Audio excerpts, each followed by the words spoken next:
বসুন। তা আপনার নামটা? Able, Charles able. অ্যাবল নাকি? তাই বলো। তাহলে তুমি আমাকে মিস্টার কেইন বলে ডাকতে পারো। যুবকের কপালের রেখা মিলিয়ে গেল। তাহলে সেই জায়গা। সে অবাক হয়ে বলে উঠল, আপনি সেই লোক? মিস্টার কেইন কাঁধ ঝাঁকালেন। টাকা সঙ্গে এনেছো? তিনি জিজ্ঞাসা করলেন, এই যে $1000 ছোট ছোট নোটে। টাকাটা নিয়ে সযত্নে গুনলেন কেইন। তারপর চোখ তুলে তাকিয়ে সম্মতি জানালেন। হ্যাঁ, আমি সেই লোক। তিনি বিড়বিড় করে বললেন, এখন যে বিষয়ে তুমি পড়াশোনা করে শিখতে এসেছো সেই কথা বলি। আহ, কাকে তুমি খুন করতে চাও?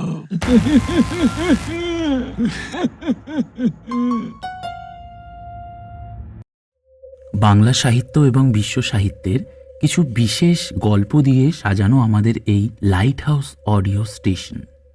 নমস্কার, আমি এনপি। আজকের গল্পটা একটা সাইকেডেলিক হরর। নাম নাইট স্কুল। লেখক রবার্ট ব্লচ। গল্পটি অনুবাদ করেছেন অনিশ দেব। গল্পটি আমরা নিয়েছি এপিপি পাবলিশার প্রকাশিত বিশ্বের সেরা হরর গল্প বইটি থেকে। শুরু হচ্ছে রবার্ট ব্লচের লেখা নাইট স্কুল। প্রত্যেক বড় শহরের ছোট ছোট রাস্তায় এগুলো দেখতে পাবেন এবং কখনো কখনো ভেবে অবাক লাগবে এদের মালিকেরা কিভাবে জীবিকা নির্বাহে সক্ষম হয়। ঢোকবার দরজাটা সাধারণত রাস্তা থেকে কয়েক ধাপ নিচেই, আর একটা স্বপ্নালোকিত জানলায় চিত্র বিচিত্র ছিটের কাজ করা অক্ষরে লেখা পুরাতন বই। প্রায় সব ক্ষেত্রেই দরজার একপাশে দাঁড় করানো একটা র্যাকের মুখোমুখি হবেন আপনি। তার মাথায় ঝোলানো সাইনবোর্ডে কাঁচা ছাদে লেখা আপনার পছন্দ 10 সেন্ট। অনিবার্যভাবে সেই র্যাকে আছে অন্তত 6টা প্রচলিত বই। 3 weeks, the green hat, Helen's babies, black oxen, if winter comes এবং স্পিকিং অফ অপারেশনস। কেউ কখনো সে বই কেনে না, কানাকড়ি দাম দিয়েও না। এবং দোকানের ভেতরে যে বইগুলো অবশ্যই আপনি দেখতে পাবেন, ফ্যান্টাজিয়াস ম্যালার, দ্য গোল্ডেন অ্যাশ অথবা টার্সিয়াং অর্গ্যানাম, সেগুলির নির্ধারিত অত্যাধিক মূল্য কেউ কখনো দিতে চেয়েছে বলে তো মনে হয় না। আপনার হয়তো সন্দেহ হবে যে দোকানের মালিক গ্রন্থপ্রিয় ক্রেতাদের গোপনে অন্য জাতীয় কিছু সরবরাহ করেন। ভূগোলের আগ্রহী ছাত্ররা হেনরি মিলারের ট্রপিক অফ ক্যান্সার এখানে পেতে পারেন, এবং সেরকম ঘ্রাণ শক্তি থাকলে দ্য পারফিউম অফ গার্ডেন্সের ঝাঁঝালো গন্ধও এখানে খুঁজে পাবেন। কিন্তু তাহলেও বিক্রি যে নিতান্তই কম সেটা বুঝতে অসুবিধা হয় না। সুতরাং আপনি ভেবে অবাক হন আরও একবার যে এই সব দোকানের মালিকেরা কিভাবে বছরের পর বছর চালিয়ে যায়। ঠিক এই ধরনের একটি দোকানে জনৈক যুবক এসে উপস্থিত হলো সন্ধ্যার ঠিক মুখেই। তার নাম অ্যাবল। তার মধ্যে চোখে পড়ার মতো কিছু নেই, শুধু রাস্তা থেকে ক্ষিপ্র পায়ে সিঁড়ি বেয়ে নেমে দোকানে ঢুকবার চোরা ভঙ্গিটুকু ছাড়া। দোকানে ঢুকতেই তার ভুরু কুঁচকে উঠল, যেন পরিবেশ দেখে সে হতভম্ব হয়ে গেছে, যেন প্রতিষ্ঠানের এই সাদামাটা চেহারা তাকে কোনো কারণে দ্বিধা অথবা হতাশায় ফেলেছে। আর যখন দোকানের পেছনের দিকের ধুলো ভরা কাউন্টার ছেড়ে দোকানের মালিক সামনে এসে উপস্থিত হলেন, তখন তরুণ মিস্টার অ্যাবেলের অভিব্যক্তি যেন বলে উঠল, আমার নিশ্চয়ই ভুল হয়েছে। মালিক নিজেই কোনো বইয়ের এক প্রচলিত সংস্করণ, সময়ে একটু ময়লা হয়ে গেছেন। তার চেহারা বলছে তিনি বহু ব্যবহৃত, বর্জিত এবং অবশেষে কোনো তাকে স্থান পেয়েছেন গড়িয়ে চলা বছরের প্রতি খেয়াল না রেখে অমনোযোগে ধুলো সংগ্রহের জন্যে। তার শরীর আকারে ছোটখাটো ও কুঁজো, এদের বেশিরভাগ যেরকমটা হয়ে থাকেন। ইতস্তত গোছা গোছা চুল ও সরু গোঁফের নির্দিষ্ট কোনো রং নেই। আর চশমার কাঁচের পেছনের চোখ দুটো ঘোলাটে পুঁতিও হতে পারে। তার কণ্ঠস্বর যখন শোনা গেল, এক সুরহীন অস্পষ্ট উচ্চারণ। বলুন, কি চাই? তরুণ মিস্টার অ্যাবেল ইতস্তত করল। আবারও তার ভুরু কুঁচকে উঠল। আমি পড়াশোনা করার জন্য এসেছি, একটা বিশেষ বিষয় নিয়ে। আর সেই জন্য কয়েকটা বিশেষ বই আমার দরকার। কি বই? প্রথমটা ইন্ট্রোডাকশন টু মার্ডার, দ্বিতীয়টা ডেথ ইন ইনস্টলমেন্ট প্ল্যান, আর দি প্রাইস ইজ রাইট। দুষ্প্রাপ্য বই। তবে আমি হয়তো আপনাকে সাহায্য করতে পারি। ও, ভালো কথা। আপনাকে আমার নাম কে বলল? এমন একজন যে বলেছে আপনি এই প্রশ্ন করবেন এবং উত্তরে আমাকে চুপ করে থাকতে হবে।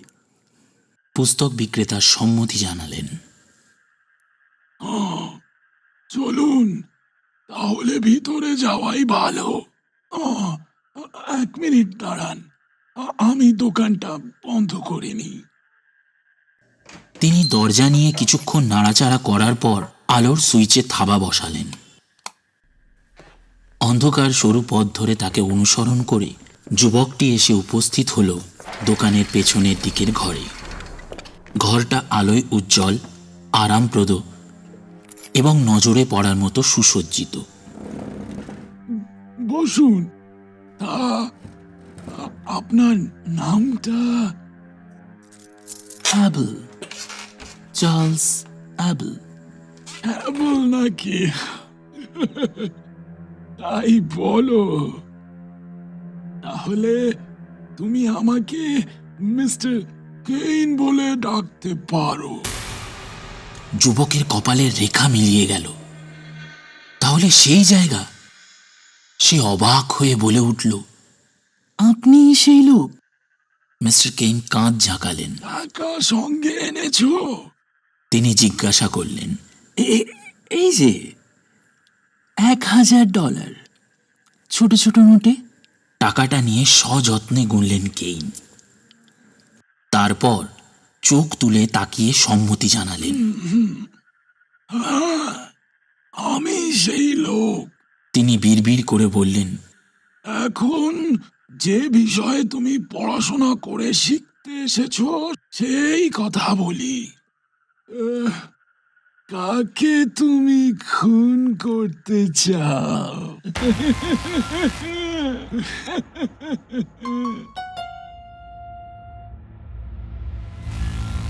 বইয়ের দোকানে তরুণ অ্যাবেলের প্রথম আবির্ভাবের পর প্রায় 1 সপ্তাহ কেটে গেছে। প্রতিদিন ঠিক রাত 9টায় সে দোকানে এসেছে। আলস্যের কোনো প্রশ্ন ওঠেনি, কারণ সে ভীষণ আগ্রহী ছাত্র। তাছাড়া এত কিছু শেখার রয়েছে। মিস্টার কেইনকে উপযুক্ত শিক্ষক হিসেবে পেয়ে সে খুশি হয়েছে।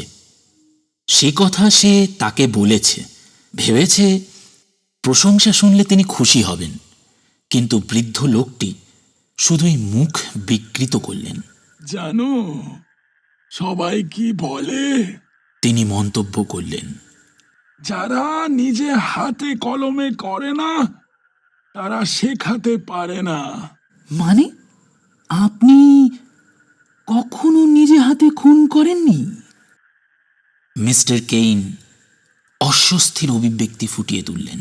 আমার রক্তাতঙ্ক রোগ আছে, নেহাতি দুর্ভাগ্য।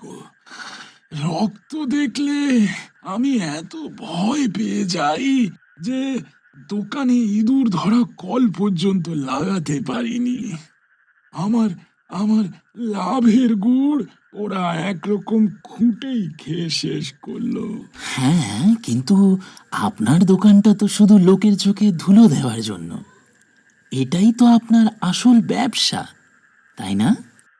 হ্যাঁ, মাস্টারই আমার পেশা। হাসি হাসির জন্যে ক্ষমা করবেন, কিন্তু কিন্তু আপনি এই পেছনের ঘরে বসে বসে নিখুঁত খুনের মতলব পাচ্ছেন, এ কথা ভাবলেই হাসি পায়। এতে হাসির কি আছে খোকা? এ ধরনের ব্যবসাদারদের দুরবস্থা তা যদি তুমি জানতে তাহলে বুঝতে। একটা লোককে তো খেয়ে পড়ে বেঁচে থাকতে হবে। এক মিনিট, আপনি বললেন এ ধরনের, তার মানে আপনি একাই নন, অন্যান্য পুরনো বইয়ের দোকানদাররাও কি? সে তোমার জেনে কি দরকার? মিস্টার কেইন চটপট উত্তর দিলেন। এখানে প্রশ্ন টশ্ন যা করবার সব সব আমি করব, এবং অল্প উত্তরে কাজ হবে না। তুমি 1 সপ্তাহ হলো পড়াশোনা করছো, কিন্তু কিন্তু এখনো আমাকে বলনি কাকে তুমি খুন করতে চাও। এবার এ- এবার এবার আসল কথা এসো। আমি আমি ব্যস্ত মানুষ। আমার আমার অন্য মক্কেলদেরও তো দেখতে হবে। হ্যাঁ, বলবো, তবে নিঃসন্দেহ হলে, মানে নিখুঁত খুন কিভাবে করতে হয় সেটা যে আপনি আমাকে শেখাতে পারবেন, সে বিষয়ে আমাকে আগে নিঃসন্দেহ হতে হবে। নিখুঁত খুন ওটা কোনো ব্যাপারই নয়। মিস্টার কেইন তীব্র স্বরে জবাব দিলেন। তোমাকে যে বলেছি নিজে হাতে আমি কখনো কোনো খুন করিনি, সে কথা সত্যি। কিন্তু খুনের সাক্ষী হয়েছি তা বলতে পারো বহুবার। আর আর বিশ্বাস করো, তার প্রতিটাই ছিল নিখুঁত খুন। খুনের পরিসংখ্যানের কোনো খবর তুমি রাখো? হ্যাঁ, 100টা খুনের মধ্যে 55টার কোনো কিনারা হয় না। 100 করার 55টা। একবার একবার ভাবো, প্রত্যেক বছর যেসব খুনের ঘটনা ঘটে তার অর্ধেকের বেশির কোনো মীমাংসাই হয় না, বিচার হয় না, এমনকি সন্দেহ করার কোনো লোকও খুঁজে পাওয়া যায় না। এটা নেহাতি ঘটনা চক্র নয়। ওসব ঘটনার বেশিরভাগ খুনি অন্যান্য লোকের সাহায্য পেয়েছিল, বিশেষজ্ঞদের পরামর্শ। যেরকম যেরকম আমি তোমাকে দিচ্ছি। ব্ল্যাক ডালিয়া মামলার কথা মনে পড়ে? ওয়েস্ট কোস্টে। ওটা কি আপনার পরিকল্পনা? হ্যাঁ, আমার এক ছাত্রের জন্য, যে ছাত্রের সত্যি শেখবার ইচ্ছে আছে। তার তার সামান্য সহযোগিতা পেলে আমি কতদূর কি করতে পারি ওটা তারই একটা উদাহরণ মাত্র। তরুণ অ্যাবেল একটা সিগারেট ধরালো। স্যার,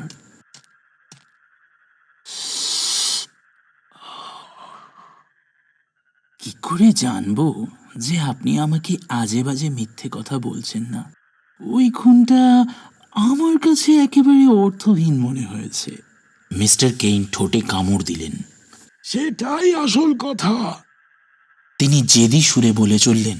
1 সপ্তাহ ধরে যা বলেছি তার কিছুই কি তোমার মনে নেই? হ্যাঁ, এসো এসো, সংক্ষেপে আরো একবার সেগুলো ঝালিয়ে নেওয়া যাক। খুনের কি কি কারণ থাকে? হ্যাঁ, চটপট বলো। তিনটে? আপনি বলেছেন প্রথমত প্রয়োজন, যেমন? যেমন ইয়ে করুণা বসে, আর টাকা পয়সার ব্যাপার থাকলে, বা যখন কেউ নিজের স্বামী কিংবা স্ত্রীর কাছ থেকে মুক্তি চায়, কিন্তু বিবাহ বিচ্ছেদের নামে নীতিভ্রষ্ট হওয়ার ভয় পায়। চমৎকার, চমৎকার, চমৎকার। এবার দ্বিতীয় কারণ? রাগ, ঈর্ষা, শত্রুতা, এ ধরনের ব্যাপার। আর 3 নম্বর? নিছকই খেয়ালের বসে, তাই না? নির্ভেজাল আনন্দের জন্য। ভেজাল আনন্দের জন্য। শুধরে দিলেন মিস্টার কেইন। 3 নম্বরের কোনো স্থান নেই, অন্তত আমার কাছে। মানসিক খুনিদের আমি ছাত্র হিসেবে নিই না।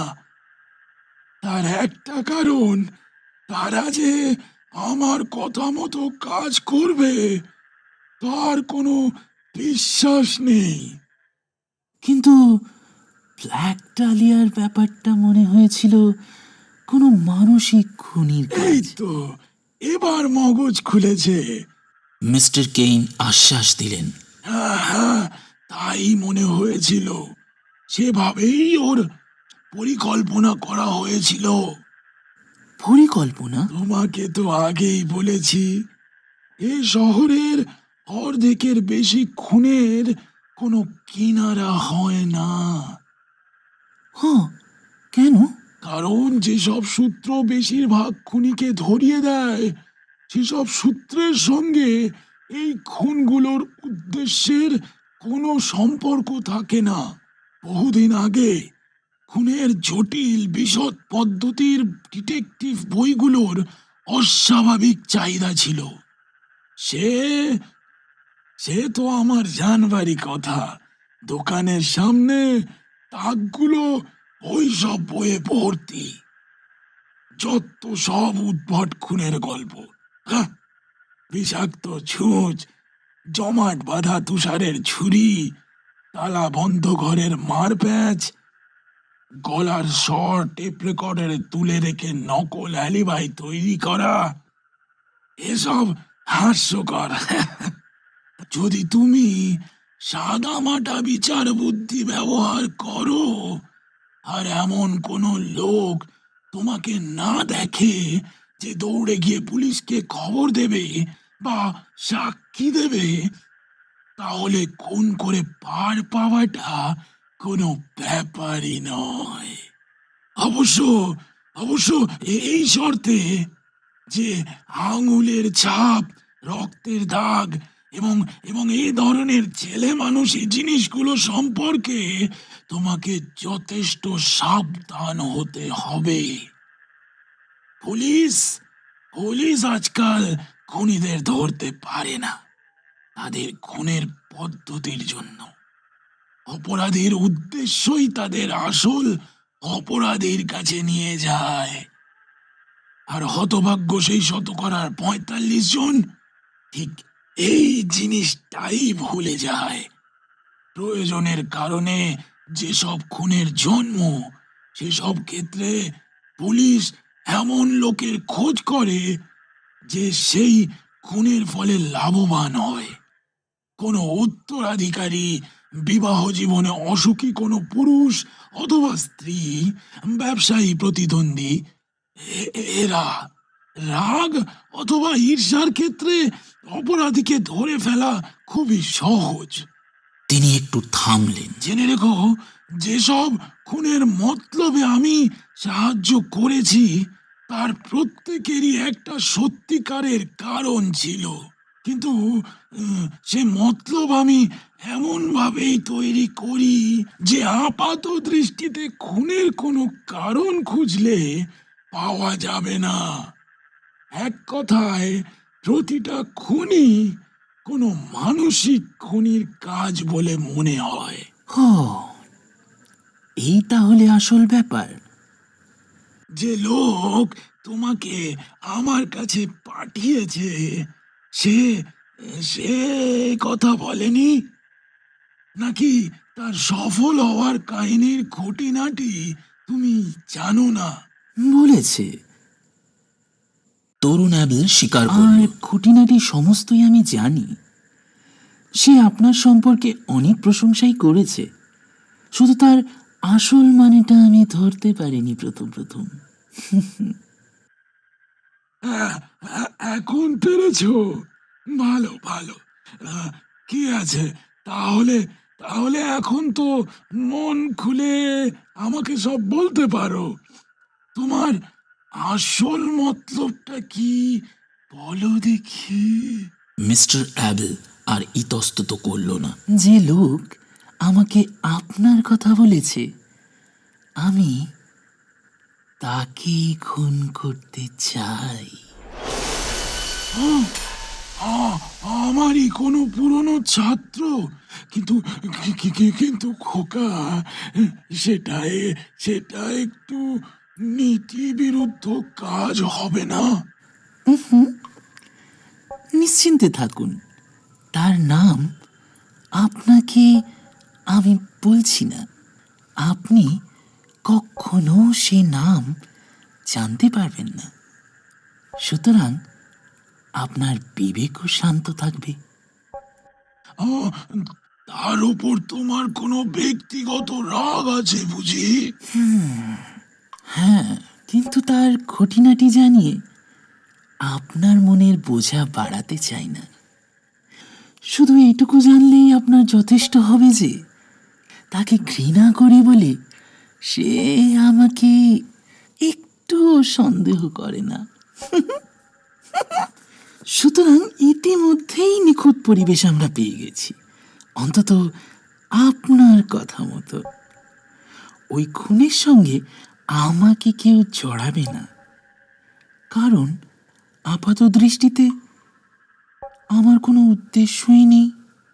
এখন এখন আপনার কাছে আমার যা দরকার তা হলো খুনের একটা জুৎসই পদ্ধতি, এমন একটা কায়দা যাতে সে খুনটা কোনো মানসিক রোগগ্রস্ত খুনির কাজ বলে মনে হয়।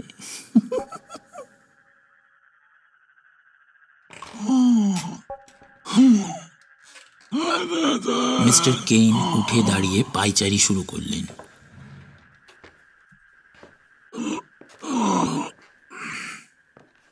শুনে তো সহজই মনে হচ্ছে, যদি যদি অবশ্য তুমি সত্যি কথা বলে থাকো। ঈশ্বর সাক্ষী। তুমি যেরকম বলছো, তাতে মনে হয় সেই নির্জন লোককে কোনো জায়গায় কোণঠাসা করে গলা টিপে খুন করে সোজা হেঁটে চলে যাওয়াটা তোমার পক্ষে নেহাতি সহজ হবে। অনেক সময় খুনের সহজ সরল পদ্ধতিটাই বিরাট বাধা হয়ে দাঁড়ায়। কোনো কানা গলিতে কাউকে মাথায় বাড়ি মেরে চম্পট দাও, দেখবে দেখবে পুলিশ ল্যাজে গোবরে হয়ে গেছে। মিস্টার অ্যাবেল হালকা স্বরে বলল, কিন্তু স্যার, এই পরামর্শের দাম নগদ $1000 বলতে চান, তাও আবার আয়কর মুক্ত। তোমাকে তোমাকে কিছুটা বিষও জোগাড় করে আমি দিতে পারি। বিষের সঙ্গে মানসিক খুনের কি সম্পর্ক? সত্যি, এত সব কথাবার্তার পর আমি আরো জমকালো কিছু আশা করেছিলাম। জমকালো? হ্যাঁ, তাহলে তোমার ভালো লাগবে এমন একটা কায়দা শোনো। আম, পুরনো প্যাচ ঠিক কথা, তবে তবে এই কয় বছরে এটা খুব বেশি ব্যবহার হয়নি। আমি আমি ওটার নাম দিয়েছি dead litter office. Dead litter office? Dead litter, নিষ্প্রাণ টুকিটাকি জিনিস, এ পদ্ধতি কার্যকরী হতে গেলে মাত্র 3টে শর্ত পূরণ করা যায়। আচ্ছা, আর কি শর্ত? হ্যাঁ, বলছি বলছি। হ্যাঁ, প্রথমে প্রথমে খুনির পক্ষে শিকারকে লোভ দেখিয়ে কোনো নির্জন জায়গায় নিয়ে যাওয়া এবং এবং সেখানে তাকে খুন করা সম্ভব। আর আর তোমার আপত্তি সত্ত্বেও আমি মাথায় বাড়ি মেরে বা গলা টিপে খুন করার কথাই জোর করে বলবো। অবশ্য আহ, এ কথা ধরে নিচ্ছি যে সাধারণ সাক্ষ্য প্রমাণ ও খুনের অস্ত্র যদি কিছু ব্যবহার করা হয়, লোপাট করার জন্য যথেষ্ট যত্ন নিতে হবে। কি মনে হয়? হ্যাঁ, এটুকু পারবে? খুব সহজে পারবো। ভালো। দ্বিতীয় দ্বিতীয় শর্ত হলো যে খুনির খুনির একটা গাড়ি থাকতে হবে। আমার গাড়ি আছে। তৃতীয় এবং সবচেয়ে গুরুত্বপূর্ণ, খুনি যেন কারো নিয়মিত নজরে না থাকে। মানে মানে তার যেন এখানে ওখানে ঘুরে বেড়ানোর কোনো বাধা না থাকে। সে দিন কয়েকের জন্য শহরের বাইরে গেলেও কেউ যেন তার খোঁজ না করে। হ্যাঁ, আমি একাই থাকি আর কাজ থেকে 1 সপ্তাহ ছুটি নিয়ে এসেছি। সাবাস! তাহলে মনে হয় একটা নিখুঁত মানসিক খুনের বন্দোবস্ত করা যেতে পারে। ডেড লিটার অফিস নির্ঘাত পুলিশকে ধোকা দেবে। ওরা খুনের কায়দা নিয়ে এত মাথা ঘামাবে যে খুনের উদ্দেশ্যের কথা ওদের মনেও আসবে না। কিন্তু আমাকে কি করতে হবে? আরে, এখনো বুঝতে পারছো না? তুমি খুব সহজ কায়দায় তোমার লোককে খুন করো, হ্যাঁ, যেমনটা আমি বলেছি। তারপর একটা হাতদা বা কষায়ের ছুরি দিয়ে মৃতদেহটাকে টুকরো টুকরো করো। এই ধরনের ঘটনার অভিজ্ঞতা থেকে বলছি, মোটামুটি যে টুকরোগুলো সাধারণত করা যায় সেগুলো হলো পা উরু পর্যন্ত 2 টুকরো, গলা থেকে পেটও তাই, হাত বাহু আর মাথা। মোট 13টা অমঙ্গলের সংখ্যা। কিন্তু আশা করি অবাস্তব কুসংস্কারে তুমি বিশ্বাস করো না। না না, শুধু কৌতূহল হচ্ছে, ওই টুকরোগুলো নিয়ে কি করব? কেন? প্যাকেট করে ফেলবে। 13টার আলাদা প্যাকেট। বাড়িতে ফ্রিজে যেরকম প্লাস্টিকের ব্যাগ ব্যবহার করা হয় সেই রকম কয়েকটা ব্যাগ লাগবে। কিন্তু মোটা বাদামি কাগজ আর কসায়েরা যে টোন সুতো ব্যবহার করে সেই টোন সুতো যেন কম না পড়ে।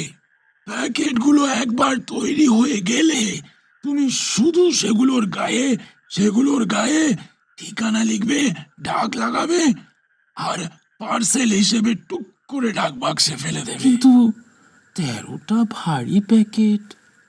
সেই জন্যেই জিজ্ঞাসা করেছিলাম তোমার বাড়ি আছে কিনা আর হাতে সময়ও আছে কিনা। আরে, এক জায়গা থেকে তুমি ওগুলো পোস্ট করবে না। গাড়ি নিয়ে তোমাকে ডজন খানেক বিভিন্ন শহরে ঘুরতে হবে। একটা ম্যাপ জোগাড় করে দেখে নিও 3-4 মধ্যে তুমি কতদূর ঘুরতে পারবে।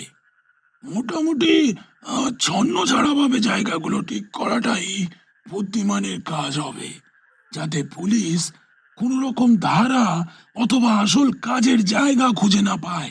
এছাড়া এছাড়া ডাক টিকিট সব আগে ভাগে কিনে রাখবে। আমার মতে একটা 3 সেন্টের পাতা কিনে নিও, কারণ সেগুলোর কথা কেউ খেয়াল রাখবে না। কিন্তু এই পার্সেলগুলো কাদের ঠিকানায় পাঠাবো? যে শহরে যাবে।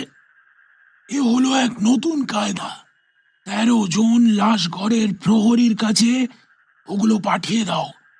ভিন্ন ভিন্ন এলাকার 13 জন প্রহরী। এতে পুলিশ একেবারে ভুল পথে পা দেবে। তারা সেই প্রহরীদের ওপর রাগ আছে এমন কোনো লোকের খোঁজ করে বেড়াবে। যাই হোক, ওরা ঠিক ধরে নেবে এ কোনো মানসিক খুনির কাজ।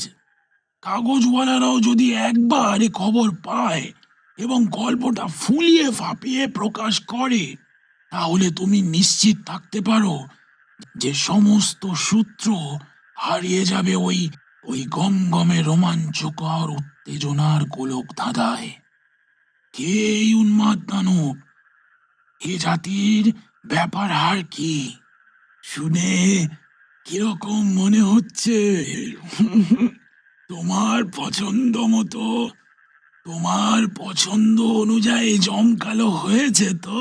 হ্যাঁ, কিন্তু আপনি ঠিক জানেন কোনো গোলমাল হবে না। দেখে শুনে মতলব বাজলে সে ভয় নেই। আর প্রাথমিক সাবধানতাগুলো তোমাকে অবশ্যই নিতে হবে, যাতে শিকারকে লোভ দেখিয়ে জায়গায় টেনে নিয়ে আসতে পারো। তাছাড়া ইয়ে মানে তোমার ইয়ে যন্ত্রপাতিগুলোর হাত থেকে রেহাই পাওয়ার জন্য উপযুক্ত ব্যবস্থা করতে হবে। সবচেয়ে ভালো হচ্ছে কোনো ছুরি কাঁচির দোকান থেকে ওগুলো চুরি করে জোগাড় করা। পরে শহরের বাইরে কোনো ব্রিজের ওপর থেকে ওগুলো ফেলে দিলেই হলো। কিন্তু ওসব খুঁটিনাটি পরে ধাপে ধাপে করা যাবে খন। প্রথমে আঙুলের ছাপ এড়ানোর জন্য একটা ব্যবস্থা করতে হবে। সেটা কি এখন করবে, নাকি ছুটি নেওয়া পর্যন্ত অপেক্ষা করবে? ও ও ভালো কথা, আজ তো শুক্রবার। শনিবার যদি তোমার অফিস ছুটি থেকে থাকে, তাহলে এখনই কাজটা সেরে নেওয়া ভালো। তাহলে এই দুদিন ছুটিতে তুমি অনেকটা সেরে উঠবে। হ্যাঁ, এসব কি বলছেন আপনি? অ্যাসিড খোকা, অ্যাসিড। আমার নিজের হাতে তৈরি। আঙুলের সমস্ত দাগ তুলে দেব, যাতে তোমার ছাপ পুলিশ না পায়। অবশ্য চামড়াটাও পুড়ে যাবে, কিন্তু উপায় কি? আর আমার কাছে অসাড় করারও কোনো ওষুধ নেই। তবে এই ঘরটা মোটামুটি শব্দরোধী। তুমি একটু আধটু চেল্লালেও কেউ খেয়াল করবে না। অ্যাসিড, চেঁচাবো? আশ্চর্য, আপনি এসব। তরুণ হ্যাবেল চুপ করে গেল। মিস্টার কেইন তাকে উপেক্ষা করে একটা দেওয়াল আলমারির কাছে এগিয়ে গেলেন। বের করে নিলেন একটা বোতল, একটা বেসিন এবং একটা বিকার। ওগুলো নিয়ে কি সব করলেন।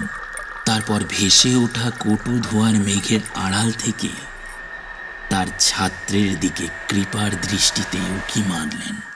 তিনি বিড়বিড় করে বলতে লাগলেন, একটু হয়তো লাগবে, কিন্তু কিন্তু কথা দিচ্ছি, কথা দিচ্ছি, ইলেকট্রিক চেয়ারে বসে মারা যাওয়ার যে যন্ত্রণা অনেক কম। রসিকতায় যদি কিছু মনে না করো, ইলেকট্রিক চেয়ারের কাছে গেলে সেটা আর বুঝতে ইচ্ছে করবে না।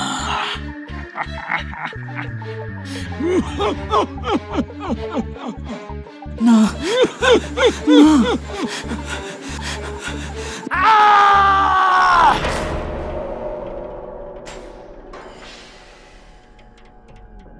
মিস্টার অ্যাবেল ব্যান্ডেজ বাঁধা দস্তানা পরা হাত নিয়ে বইয়ের দোকান থেকে চলে যাওয়ার পর একদিন সন্ধ্যায় তার পুনরাবির্ভাবের মধ্যে 1 সপ্তাহের বেশি সময় কেটে গেছে। রাত তখন অনেক। দোকানের দরজায় বহুক্ষণ কড়া নাড়বার পর মিস্টার কেইন পা টেনে উপস্থিত হলেন এবং দরজা খুললেন। অন্ধকারের মধ্যে দিয়ে তিনি যুবককে পথ দেখিয়ে নিয়ে চললেন পেছনের ঘরে। অবাক চোখে চেয়ে রইলে তার হাতের থলেটার দিকে। কিন্তু পেছনের ঘরের শান্ত পরিবেশে গিয়ে না বসা পর্যন্ত তিনি কিচ্ছু বললেন না। দোকানদার বৃদ্ধকে কৌতূহলাচ্ছন্ন করল। জানতে চাইলেন, কি হয়েছিল কি তোমার? শেষবারের মতো তো নির্দেশ নিতে এলে না, আর আমি এদিকে চিন্তা করছি। আপনার চিন্তা করার দরকার ছিল না। যেটুকু আপনার কাছে শিখেছি সেটুকু আমার কাজের পক্ষে ঢের বেশি। পুরো কাজটা দারুণভাবে শেষ হয়েছে। তো তোমার তোমার কাজ শেষ হয়ে গেছে? কিন্তু কিন্তু কবে? মানে কাগজে তো কিছু দেখলাম না, কোনো উল্লেখ পর্যন্ত। সব কিছু আমি ভেবে দেখেছি। আপনি প্রথমে যে কথাটা বলেছিলেন, শিকারকে নিছক গলা টিপে খুন করার ব্যাপারে, তার যুক্তি আছে। অবশ্য আমার আঙুলে বেশ ব্যথা ছিল, কিন্তু তাতে কোনো অসুবিধে হয়নি। অন্ধকার গলিতে ঘটে যাওয়া খুনটাকে কোনো সাধারণ ছিনতাইবাজের কাজ বলে ধরে নেওয়া হয়েছে। কাগজে ওটা পুরো একটা প্যারাও জায়গা পায়নি। সুতরাং ওটা যে আপনার চোখ এড়িয়ে যাবে সে আর আশ্চর্য কি। নিন, এই দেখুন। খবরের কাগজের একটা পাতা অ্যাবেল এগিয়ে দিল। বৃদ্ধ তাড়াতাড়ি সেটা পড়লেন। তিনি চোখ তুলে তাকালেন, মাথা নাড়লেন। ড্রিসকল ছোকরা, কিন্তু আমি ভেবেছিলাম তুমি হয়তো নামটা আমাকে বলবে না। তাতে কিছু যায় আসে না। আসে, সেই আমাকে আপনার কাছে পাঠিয়েছিল, এবং সে আপনার একজন পুরনো মানে ছাত্র ছিল। হ্যাঁ, একটা হিংসের ঘটনা ছিল। ওর বাগদত্তাকে একটা ছেলে ছিনিয়ে নিয়ে এসেছিল। আশ্চর্য বলতে হবে, ছেলেটার প্রতি ওর রাগ ছিল না। ও মেয়েটাকে খুন করতে চেয়েছিল। মেয়েটা তখন ওর প্রতিদ্বন্দ্বীর সঙ্গে একই ফ্ল্যাটে থাকতো, আর সেই জন্য খুনের উদ্দেশ্য চাপা দিতে আমাদের কম হ্যাপা পোহাতে হয়নি। অবশেষে ভেবে চিনতে এমন একটা কায়দা বের করা হলো যাতে খুনটা কোনো মানসিক রোগীর কাজ বলে মনে হয়। যদ্দূর মনে পড়ে, ম্যাড বম্বারের কায়দা। তবে এখানে শুধু প্লেনের বদলে বাস। মারপ্যাচটা হচ্ছে বোমটা মেয়েটার মালপত্রের মধ্যে লুকোনো থাকবে না। বোমটা মেয়েটার মালপত্রের মধ্যে লুকোনো থাকবে না, তাহলে আসল উদ্দেশ্যটা বেরিয়ে পড়বার ভয় থাকে। ওটা লুকোনো থাকবে একটা সৈনিকের সুটকেসে, যে ছুটি কাটিয়ে ক্যাম্পে ফিরে যাচ্ছে। ঠিক সময়ে এরকম একটা লোকের সন্ধানও পাওয়া গেছিল, এবং কাজটাও শেষ হলো। সেসব খুঁটিনাটি বলে তোমাকে আর বিরক্ত করব না। যাকগে, মোটমাট ওতে কাজ হয়েছিল। হ্যাঁ, 4 জন নিহত, 3 জন আহত হয়েছিল। মেয়েটাও মারা গিয়েছিল। তোমার স্মৃতিশক্তির প্রশংসা করতে হয়। এ প্রায় 2 বছর আগেকার ঘটনা, নাকি ও তোমাকে বলেছিল? ও ও আমাকে কিছু বলেনি, আমি শুধু আন্দাজ করেছিলাম, কারণ আমি ওর সেই প্রতিদ্বন্দ্বী ছিলাম। যে মেয়েটাকে ও খুন করেছে সে আমারই ছিল। ও, তাই বলো। তাহলে ওকে ওকে যে তুমি শেষ করতে চাইবে, তাতে আর এমন আশ্চর্যের কি? হ্যাঁ, যাক, তোমার প্রতিশোধ তবে নেওয়া হয়ে গেছে। আর সব ভালো, যার শেষ ভালো।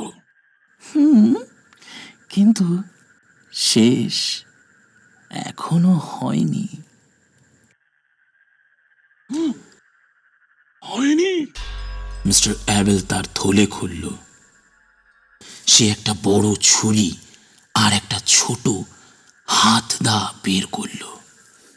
মিস্টার কেইন কেঁপে উঠলেন।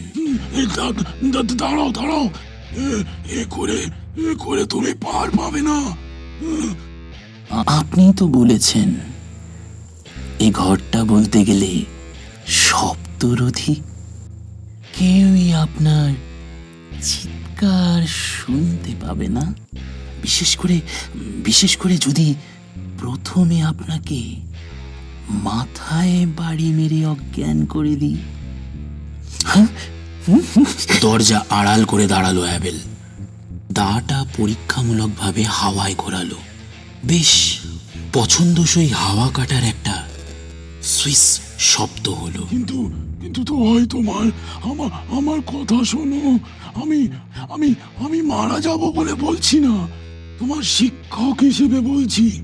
তোমার চেয়ে আমার আমার বেশি অভিজ্ঞতা বলেই বলছি। যে গুণের কায়দা তোমাকে আমি শিখিয়েছি, আমার ক্ষেত্রে তা কাটবে না। কেন খাটবে না? গাড়ি নিয়ে ঘুরে বেড়ানোর মতো যথেষ্ট সময় আমার আছে। জানেন, আপনাকে আমি মিথ্যে কথাও বলেছি। আমার হাতে 2 সপ্তাহ ছুটি আছে, 1 সপ্তাহ নয়। তাহলেও তুমি ধরা পড়ে যাবে। কোথাও কেউ নিশ্চয়ই জানে তুমি তুমি আমার কাছে রোজ রাতে আসতে, আর আর আমাকে এখানে না দেখতে পেলে। আপনি তো এখান থেকে কোথাও যান না, অন্তত বরাবরের জন্যে তো নয়। লোকে যদ্দূর জানবে তা হলো আপনি 1 সপ্তাহের জন্য ছুটিতে যাচ্ছেন। এখান থেকে যে উধাও হচ্ছে সে হলো আমি নিজে। কোথায় কোথায়? এইখানে, এইখানে, এই বইয়ের দোকানে। আপনার মতো করা চুল, কুঁজো হয়ে চলা, সরু গোঁফ এবং চশমার আড়ালে আমি উধাও হয়ে যাব। আমার জায়গা নেবে বরাবরের জন্য? তাতে অসুবিধা কোথায়? আমার আপনার গলার স্বর ও হাতের লেখা নকল করে নিতে পারবো। আপনার কায়দা কানুন থাকতে থাকতে ধরে নেব। আপনাকে মানতেই হবে। এইরকম পরিকল্পনা যার মাথায় আসে তার শিক্ষক হওয়ার যথেষ্ট যোগ্যতা আছে। তাছাড়া এক্ষুনি যেটা করে দেখাবো, আপনার চেয়ে একটা সুবিধে আমার বেশি আছে। রক্ত দেখে মোটেই ভয় পাই না। সে সে সে সে তুমি পাবে না, কারণ কারণ কারণ তুমি সত্যি একটা মানসিক রোগী, একটা একটা মানসিক খুনি। সব খুনিকেই তাই হতে হয়, আর সব শিক্ষকদেরও। কিন্তু কিন্তু কিন্তু কিন্তু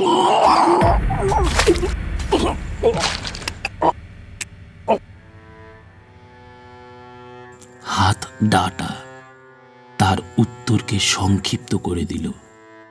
বড়ই দুঃখের কথা যে মিস্টার অ্যাবেলের প্রাক্তন শিক্ষক ঘটনাস্থলের উপস্থিত থেকে ছাত্রের পরিকল্পনার প্রতিটি ধাপের কাজ দেখেও গর্ব অনুভব করতে পারলেন না।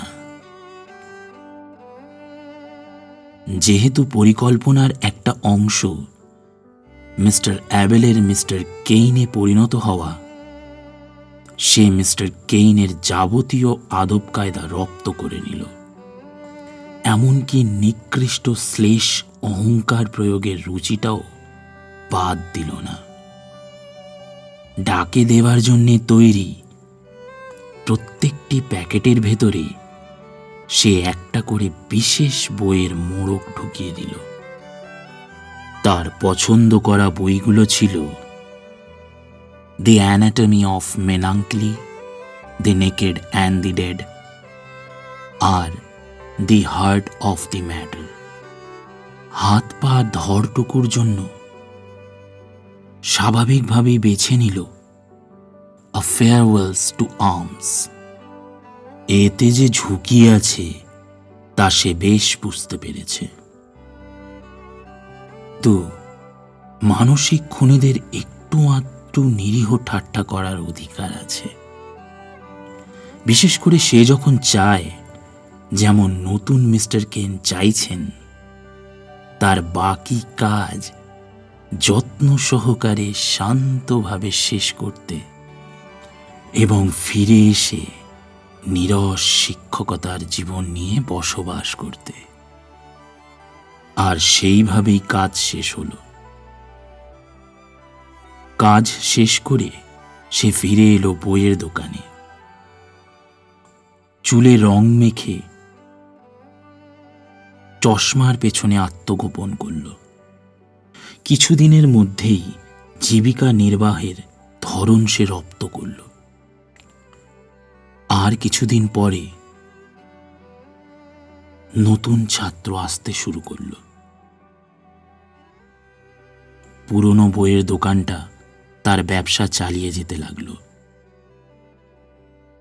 প্রত্যেক বড় শহরের ছোট ছোট রাস্তায় এগুলো দেখতে পাবেন, এবং কখনো কখনো ভেবে অবাক লাগবে এদের মালিকেরা কিভাবে জীবিকা নির্বাহে সক্ষম হয়।